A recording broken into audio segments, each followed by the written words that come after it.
Assalamualaikum warahmatullahi wabarakatuh. Halo sahabat cerita cerdas, apa kabar kalian hari ini? Semoga tetap sehat, bahagia, dan tetap berpikir cerdas.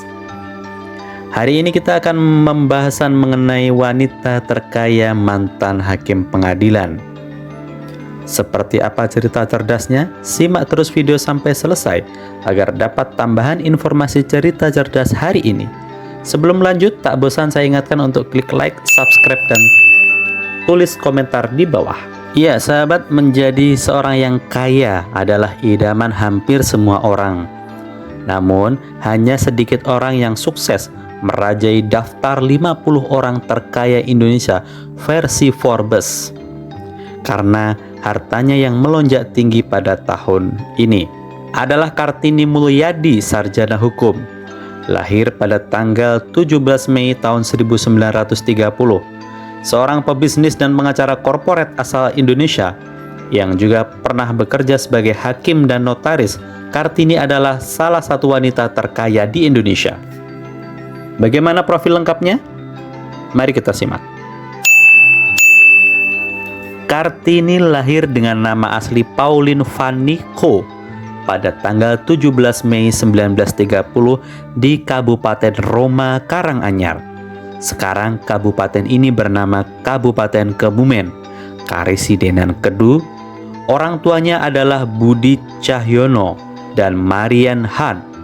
Ayahnya berdarah Jawa bercampur Tionghoa, sedangkan ibunya memiliki darah Belanda. Berprofesi sebagai guru di sekolah lokal, sementara ayahnya bekerja sebagai akuntan di perusahaan listrik Belanda. Saat Pauline berusia sekitar 2,5 tahun, ibunya meninggal dunia.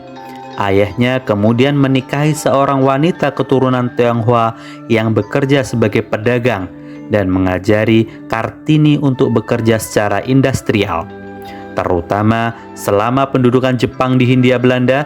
Karena tidak ada sekolah, ayahnya juga terus mendorong Pauline untuk menabung uang. Pasca proklamasi kemerdekaan Indonesia pada tahun 1945, etnis Tionghoa didorong untuk mengadopsi nama Indonesia, sehingga ayahnya pun mengubah namanya dari Ho atau Su dalam bahasa Tiongkok menjadi Budi Cahyono. Sementara Pauline Fanny Ko mengubah namanya menjadi Kartini, sesuai nama tokoh emansipasi wanita Indonesia. Kartini dan saudaranya merupakan salah satu dari hanya sedikit anak non-Belanda yang diperbolehkan untuk belajar di sekolah Eropa, di mana mereka belajar bahasa Indonesia, bahasa Belanda, bahasa Inggris, Jerman, dan Perancis. Sebelum akhirnya Kartini memilih untuk belajar matematika. Tidak hanya sampai di situ, Kartini juga pernah bersekolah di Surabaya dan Yogyakarta, sebelum akhirnya pindah ke Jakarta, di mana dia berkuliah hukum dan ilmu sosial di Universitas Indonesia. Selama berkuliah, Kartini juga bekerja di Perhimpunan Sosial Chandranaya, didirikan pada tahun 1946 dengan nama Sin Ming Hui, yang menyediakan layanan kesehatan dan hukum untuk masyarakat kurang mampu. Kartini akhirnya lulus kuliah pada tahun 1958.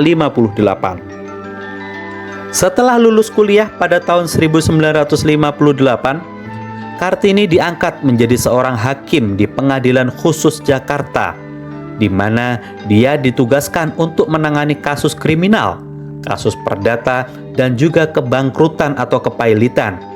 Pada saat itu, hakim Belanda telah digantikan oleh hakim Indonesia.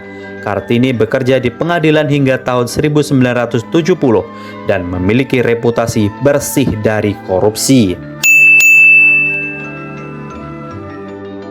Kartini selain bekerja sebagai hakim, juga berkuliah bidang kenotariatan di Universitas Indonesia yang akhirnya lulus pada tahun 1967. Pasca suaminya Joyo Mulyadi yang bekerja sebagai seorang notaris meninggal pada tanggal 21 Februari 1973, Kartini pun mengundurkan diri dari jabatan hakim karena terus terang gajinya tidak cukup untuk memenuhi kebutuhan keluarganya. Kartini lalu ditunjuk sebagai notaris yang berdomisili di Jakarta. Kliennya meliputi BUMN seperti Wijaya Karya dan perusahaan multinasional seperti Unilever. Kartini juga mulai mengajar hukum acara perdata di sejumlah fakultas hukum di Jakarta. Kartini kemudian menjadi notaris terkenal yang bekerja untuk sejumlah perusahaan besar pada dekade antara 1970-an sampai 1980-an. Di akhir tahun 90, Kartini pensiun dari pekerjaan notaris dan mendirikan kantor hukum dan konsultansi hukumnya sendiri yang diberi nama Mulyadi & Rekan. Kliennya meliputi perusahaan nasional dan multinasional besar. Saat krisis finansial Asia tahun 97-98 terjadi, Kartini menyediakan pendampingan hukum untuk sektor perbankan. Kartini juga menjadi bagian dari tim yang memberikan nasihat hukum untuk Badan Penyihatan Perbankan Nasional atau BPPN.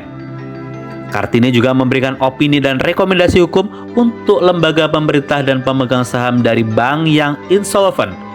Kartini pun pernah menjadi penasihat untuk Bank Dunia. Kartini juga terlibat dalam penyusunan sejumlah undang-undang seperti Undang-Undang Perseroan Terbatas dan Undang-Undang Kebangkrutan atau Undang-Undang Kepailitan. Selama berkuliah di Jakarta, Kartini juga bekerja di sebuah salon kecantikan yang dimiliki oleh seorang wanita Belanda yang menikahi seorang dokter Indonesia. Wanita Belanda tersebut pun mengajarinya cara untuk membuat kosmetik. Saat wanita tersebut kembali ke Belanda, Kartini pun membeli bisnis milik wanita tersebut dengan cara mencicil. Bisnis tersebut kemudian menjadi Tempo Scan yang menjadi Tempo Scan Pacific dan kemudian menjadi salah satu perusahaan farmasi terkemuka di Indonesia. Produk farmasi dari perusahaan tersebut antara lain Bodrex dan Hemaviton. Kosmetik yang diproduksi oleh perusahaan tersebut antara lain lotion badan Marina dan produk perawatan bayi My Baby. Pada tahun 2007, Kartini menempati peringkat ke-28 dalam daftar warga negara Indonesia terkaya yang disusun oleh Forbes.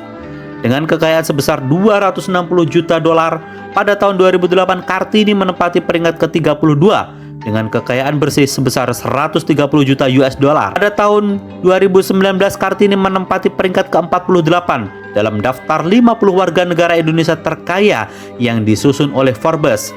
Dengan kekayaan sebesar 630 juta US dollar, Kartini pun menjadi wanita dengan peringkat teratas pada daftar tersebut. Kartini pernah menulis sejumlah buku mengenai hukum, antara lain Kebendaan pada Umumnya, mengenai keamanan kolateral dan properti berdasarkan hukum perdata Indonesia.